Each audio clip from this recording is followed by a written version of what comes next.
Oke, berarti di desain grafis itu bisa dikatakan emang penting ya desain grafis itu ya? Penting gak sih? Mungkin teman-teman nanya, penting tidak desain grafis itu? Mungkin dari Pak Didi silahkan dijelasin, penting nggak Pak?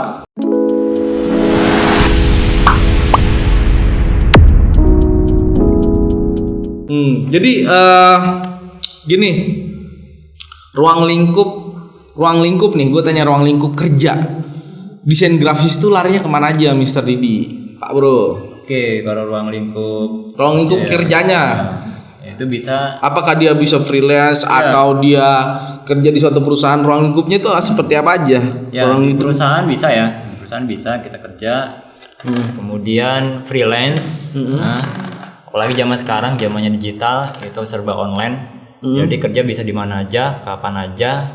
Kemudian kalau freelance ini biasanya ada di Fiverr. Kemudian di Indimat juga bisa. Kemudian banyak lagi situs-situs lainnya kayak 99 Design juga bisa. Nah, kemudian bisa juga untuk usaha sendiri. Misalkan kalian pengen usaha nih, cetak foto atau cetak undangan. Nah, bisa kalian buat usaha sendiri di rumah. Kemudian kalau untuk kayak jasa-jasa desain itu bisa juga kalian sebarkan di medsos. Jadi menerima jasa desain grafis misalkan undangan atau jasa yang lainnya itu bisa juga. Nah, kalau untuk jasanya sendiri itu misalnya kalau kita punya ilmu desain grafis nih, kita pengen posting di sosial media, kan pasti ada punya jasanya, ibaratnya kayak ongkos desainnya. Itu kurang lebih minimal budgetnya berapa sih Pak Bro Didi? Ya, kalau untuk pemula jangan mahal-mahal dulu ya, karena kita kan menarik konsumen juga. Nah, itu ya sekitar 30.000 20.000 lah. Gitu. Berarti nggak sesuai dengan kebutuhan yang didesain. Kan ada yang cuma desainnya seuplit, atau simple. Ada juga yang desainnya membuat pala kanan pindah ke otak kiri gitu, tingkat kesulitannya. Itu bisa juga. Tapi gimana dengan orang yang tidak punya otak? Itu bisa desain nggak? Siapa tahu ya, tapi semua orang kan punya otak dong. Pasti punya dong. Ya kan? Bahkan niru aja nggak gampang loh niru. Iya, betul. Niru tuh susah loh. Itu susah. Ya kan? Niru gaya senyuman, niru gaya marah, ya kan? Niru sebuah warna, ya kan? Kira-kira kalau dia merah dengan hijau, dia akan menghasilkan seperti apa kombinasinya? Warna gelap dan terang gitu ya. Tapi kalau dari lu sendiri, dasar dari sebuah warna di desain grafis itu gimana Pak Bro? Oke, untuk dasarnya ya itu tadi ya, kayak tinta warna ya, itu warna dasar itu sebenarnya. Ada hitam, kuning, merah, sama biru. Nah itu nanti kalau dicetak dia kan ada kombinasi warnanya tuh. Nah, misalkan warna hijau dia kombinasi antara kuning dan biru. Oh, bisa dikombinasi seperti itu dia. Iya. Halo ya Mbak Haro ya viewers.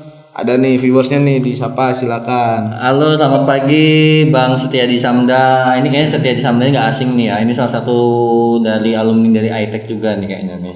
Kayaknya sih kalau gua nggak lupa ingat sih. Ya mau bertanya silakan tanya tentang seputar desain ya kali ini ya.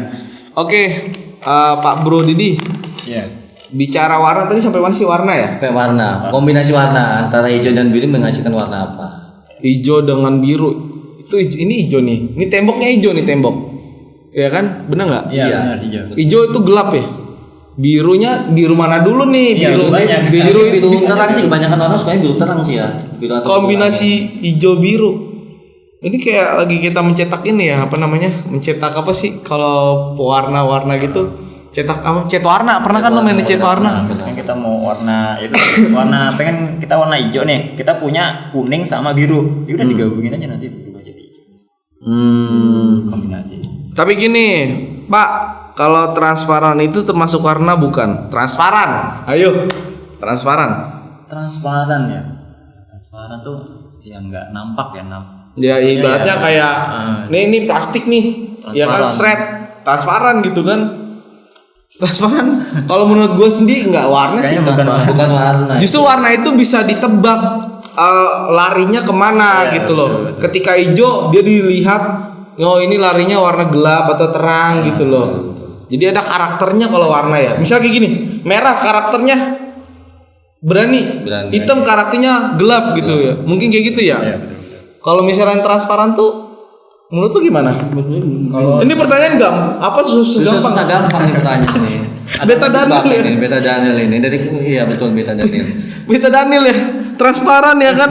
Anda ini bertanya ya kan, tapi membuat kami juga cukup bingung juga ya kan. Kami harus mengakui, terutama gue sih. Coba bagi yang orang yang berkompeten dong, Iya, transparan gimana Pak? Termasuk warna atau bukan gitu? Kalau menurut saya bukan itu.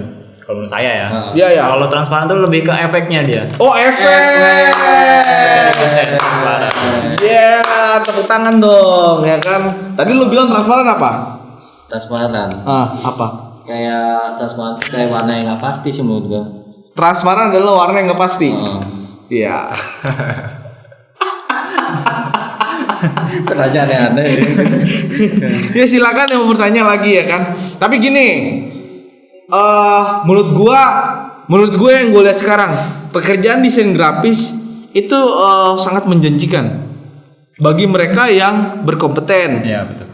Kurang menjanjikan bagi mereka yang biasa dimintain tolong. Enak banget loh. Tolong sih desainin ini. Kayaknya murahan sekali harga diri para pekerja desain grafis gitu ya. Ya kan, tolong sih desainin ini banner atau ya banyak loh. Ya kan, pekerja desain grafis yang dianggap murahan padahal kalau dibilang desain grafis adalah suatu job. Dunia hukum adalah suatu job juga. Bener gak? Betul. Ya kan, sekarang tolong dong tuntasin perkara gua gitu kan. Gue mau kasusin somasi orang gitu kan di kantor. Kan nggak mungkin gitu kan kita secara serta merta minta tolong secara gratis gitu. Begitu juga desain grafis, berarti ada sebuah ketidakadilan.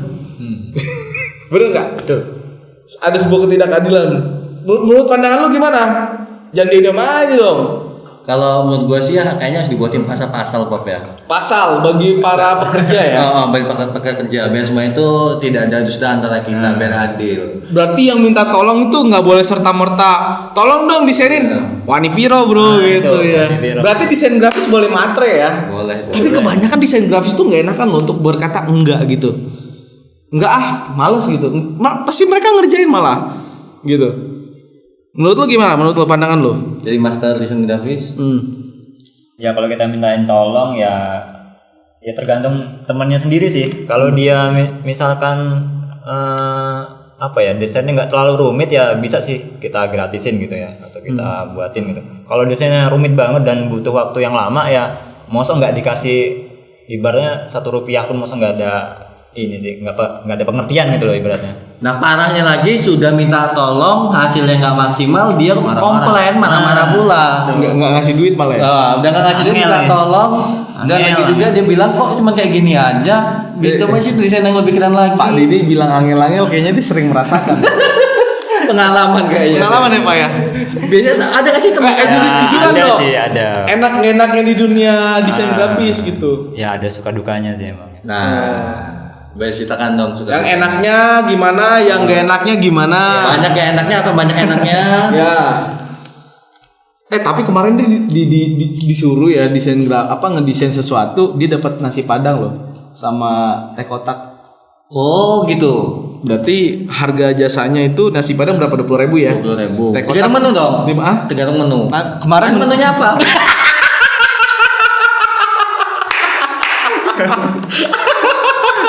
dia jangan bilang cuma nasi telur.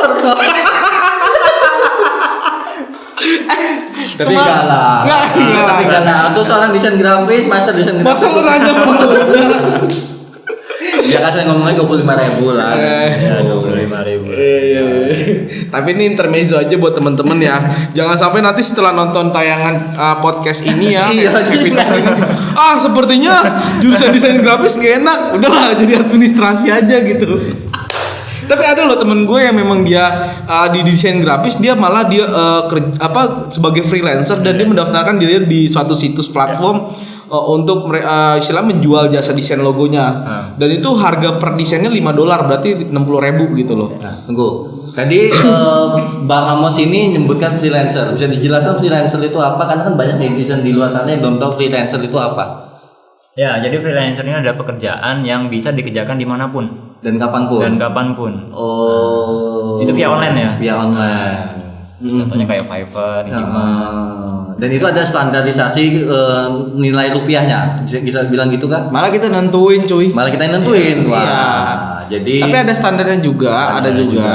Tapi kalau misalnya kita mau ini malah tergantung sih. Kalau dari gue pribadi, dari suatu platform tersebut, kalau misalnya kita masuk ke platform marketplace dengan platform forum itu beda. Jasa di forum itu kita bebas. Misalnya mau desain harganya $3. Ya itu yang gue lihat ya. Kalau gue kan sering buka jasa-jasa SEO gitu kan. Oke. Kalau forum lu bisa nentuin harga sendiri. Tapi kalau marketplace kayak Indimart kan marketplace, Fiverr itu marketplace. Jadi mereka kayak ada harga standarnya gitu ya kan. Malah sebenarnya forum dengan kita ketemu dengan teman tuh nggak beda jauh. Ketemu sama teman berapa sih harga desain lo? Ya lu yang nentuin malah yang nanya gitu. Malah nawar biasanya ya. Iya. Berarti bisa dibilang seorang master desain grafis selain dia bisa bekerja bergabung di sebuah perusahaan, dia juga bisa freelancer dari rumah ke rumah gitu. Iya, betul. Bisa juga usaha sendiri. Bisa juga usaha sendiri. Itu freelancer apa sensus penduduk cuy? Kayaknya lebih tepatnya sensus penduduk. Masa dari rumah ke rumah, ketok-ketok Iya, rumah. rumah ya salah itu. Tolong dong, ini Salah ya. desain Lebih saya. tepatnya seperti apa tuh? Gimana Pak? Bisa di mana aja. Bisa di mana saja. Bukan dari rumah ke rumah. Itu Lu kayak sensus penduduk itu kayak pemilihan ini anggota dewan. Aduh. Ya ada lagi Pak Bro, silakan ditanya. Pak, freelancer apa bisa dikategorikan netpreneur? Ini yang nanya, yang jawab siapa nih? Yang narsumber aja lah. Kita kan host. Lah, kita kan host di sini. Host kan tugasnya Cuma bertanya. nanya-nanya aja. Narsum pusing, kita senang gitu ya. Enggak kayak gitu. Silakan Pak, ditanya Pak. Ya, gimana Jawab. tadi bisa diulangi? Freelancer itu termasuk ke netpreneur apa enggak? Kategorinya gitu. Kategorinya ya bisa juga sih freelancer ya. Bisa juga dikatakan netpreneur ya juga karena dia kan membangun usaha ya, membangun usaha sendiri yang bisa di-share atau dibagikan ke media sosial atau bisa juga dia membangun usaha sendiri di rumah. Apalagi di musim pandemi ini banyak pengangguran ya. Nah, itu bisa kalian kembangkan desainnya kemudian dipublikasikan ke media sosial. Nah, sebagai ya itu tadi netpreneur. Kalau freelancer itu ya lebih ke ya itu tadi yang kita bahas tadi, ke website-website yang menyediakan atau jasa desain grafis kayak Fiverr, Indomart. Bukan Indimart ya, sorry, Indimart. Oh, mungkin Alfamart bukan ya? Bukan. Bukan ya? Tapi biasanya di Indomaret banyak diskon lagi ya. Apaan? Di Indomaret lagi banyak diskon lagi. Diskon ya. Iya, Fiverr juga banyak diskon gua juga. Iya. Kira-kira desain grafisnya bisa ada diskon nggak sih? Diskon ada. Bisa ada ada diskon, bisa. Di situ nanti bisa kita setting diskonnya. Misalkan bulan ini khusus bulan ini mau berapa persen diskonnya. Itu bisa disetting. Tapi tidak mempengaruhi kualitas ini kan desainnya itu sendiri. Enggak. Itu malah lebih banyak. Tapi padahal jasa loh. Padahal iya cuma jasa loh. Enggak, maksud jasa di diskon sih, itu kan bukan barang loh. Maksudnya kita produksi sesuatu. Bener nggak, desain itu kan kita berbicara kita memproduksi sesuatu, betul nggak sih? Iya, betul. Tapi kayak sedih banget gitu kalau misalnya gue cuman sedih aja sih. Sekarang gini, kayak jasa hukum kan jasa hukum. Ya, terus biro jasa pembuatan STNK. Iya. Ya kan? Mereka jarang ada tuh yang diskon. Ya diskonnya nggak terlalu banyak sih, Pi. 5%, 3% gitu aja. Berarti bebas aja ya. Kalau bebas aja. Berarti sah-sah saja. Sah. Boleh. Berarti sah kita nikahkan gitu ya, enggak ya? Beda. Oke. Ada lagi Pak yang dari via ini Facebook tanya? Belum ada. Ini gue mau tanya juga sih. Misalnya gini, di mana aja pekerjaan desain grafis itu di mana aja? Misalnya kayak dia harus di production house atau di biro iklan atau di di studio foto atau di percetakan penerbitan, di mana aja sih pekerjaan desain grafis? Ya bebas ya, tergantung bakat dia. Bakat dia mau di konten apa, itu juga kan ada kontennya dia. Kontennya kayak jasa kayak iTech ini kan jasa nih. Dia kayak lembaga pendidikan kursus ya dan bisnis. Nah, itu juga ada desain yang bidangnya kayak desain logo. Ya, desain logo ya khusus logo aja dia fokus. Oh, khusus logo aja ya? Ya tergantung bakatnya, talentanya atau skillnya. Jadi nggak nggak semuanya diambil ya, tergantung ininya juga ya. Kalau dia misalkan multi talent semuanya bisa ya nggak apa-apa gitu ya, nggak masalah itu ya ini Pak dia. Nah khusus untuk desain grafis ini kan yang paling penting itu kan pasti punya aplikasi nih. Biasanya apa sih aplikasinya atau memakai apa gitu loh desain grafis ini kebanyakan orang? Disinilah awal kesuksesan kita. Daftarkan dirimu sekarang juga di iTech Academy.